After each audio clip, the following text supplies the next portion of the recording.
Joy Mills is dead. It's vlog magic in every way. Woo!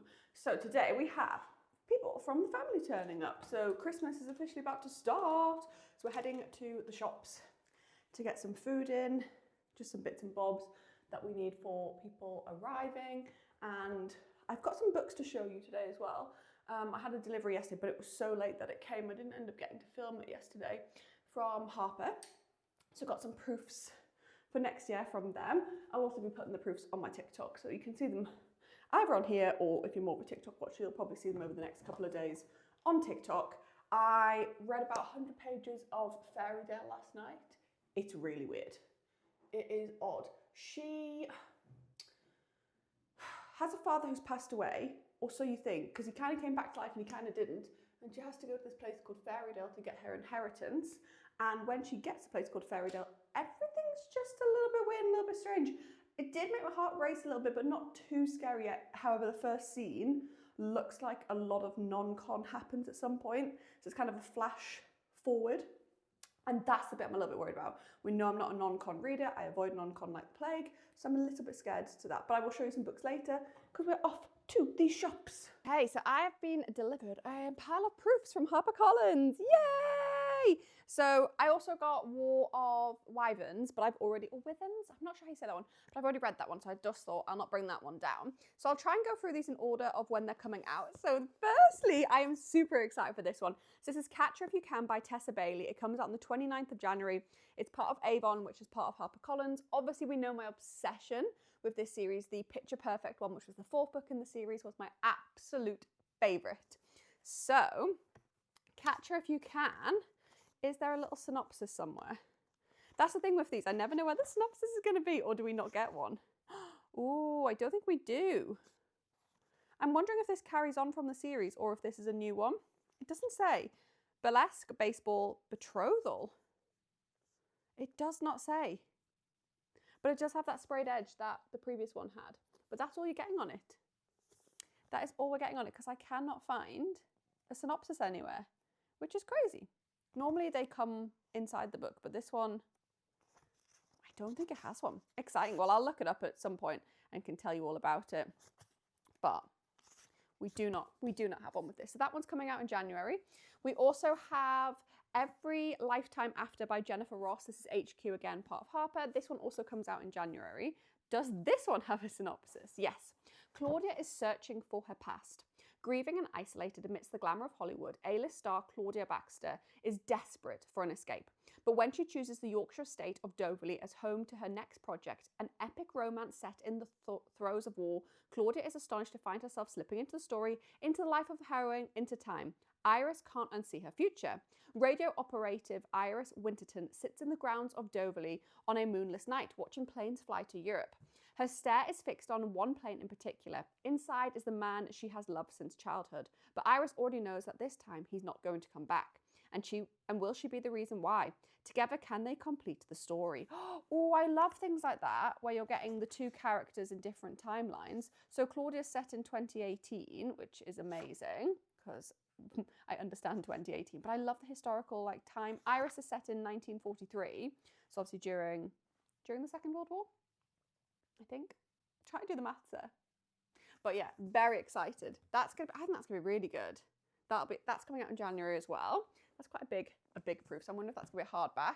Another one that we need to go through is The Regency Switch by Helen Gaskell. This one comes out in February. Dear Descendant, if you're reading this, my calculations were correct. I'm unsure how to describe what it is I have planned to do. The transformation, the metamorphism, the switch. Ooh, it's time to change things up. That looks modern and that looks old. I like that. So Etta Moore expects nothing more from a Tuesday than another dull day in the office. But when her morning commute ends in Regency, England, she's forced to accept the impossible. She and her ancestor, Miss Henrietta Bainbridge, or Mad Hetty, as she's known amongst the ton, have switched bodies. It's like Bridgerton vibes. Suddenly, Etta and Hetty must get to grips with the new worlds they find themselves in. For Etta, it's goodbye to dating apps and the daily commute and hello to the list of things ladies do not do. Luckily, the dashing Lord Stanhope is on hand to aid her, aid her through even the most shocking of faux pas. Meanwhile, Hetty, who has always felt unseen and unknown, finds her truest self blossoming with the help of the 21st century medicine and the most welcome attentions of her rather beautiful adult learning teacher, Stella. Ooh, 200 years away from everything they've ever known, might Etta and Hetty have actually found a place where they truly belong. That sounds really good, doesn't it? So yeah, that one comes out in February in 2026. Then we have this one I'm really excited for. So this is with Avon as well. So this is Six Strikes by Antonia Grave. This one also comes out in March. So this one says, Maddie's fighting fire with fire. As someone who has suffered abuse at the hands of men, Maddie protects women by murdering the men who attack them. Men she calls fleas. Fleas are men who follow women home, abusive husbands who refuse to walk away. And then there's the Manchester Maniac, a serial killer stalking the streets of Manchester, determined to murder people like her. But Maddie can't get away with it forever. Years later, in the interview room of her prison, she comes face to face with a very important visitor, someone she's going to tell all to, about how she caught one of the UK's most prolific serial killers and how she got caught as one herself. Ooh, it says if you like Alice Feeney, you'll like this author. So that's exciting. I think that's going to be a really good one. Looks like there's two different timelines on it because obviously she's telling the past as well. So that's March.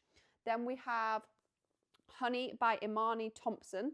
This is part of Borough, which is, again, all of them Harper, but different imprints. This one's May. So this one says, the first time Yaira doesn't intend to kill, but the Cambridge professor sitting opposite her has manipulated her friend, stolen her research. When she flicks the bee into his San Pellegrino, she thinks he'll get a nasty sting. Then he's dead. And Yaira, who, let's face it, has been bored for a while, is alive. It's a sweet feeling, finally having some control. It's a comic, sexy, addictive, unpredictable. Honey launches an exciting new voice in fiction. I quite like that it's called Honey, and obviously she's going to go around killing people with bees. I quite like that. The chapters look like they're Roman numerals. I think that's going to be a fun one. And then last but not least, this is probably the one I'm most excited for. So this is Thornbird by E. Kennedy. This one comes out in July, and this one is an imprint of Electric Monkey. I really like Electric Monkey books because they're YA crime thriller. I think I do prefer like the slightly YA side.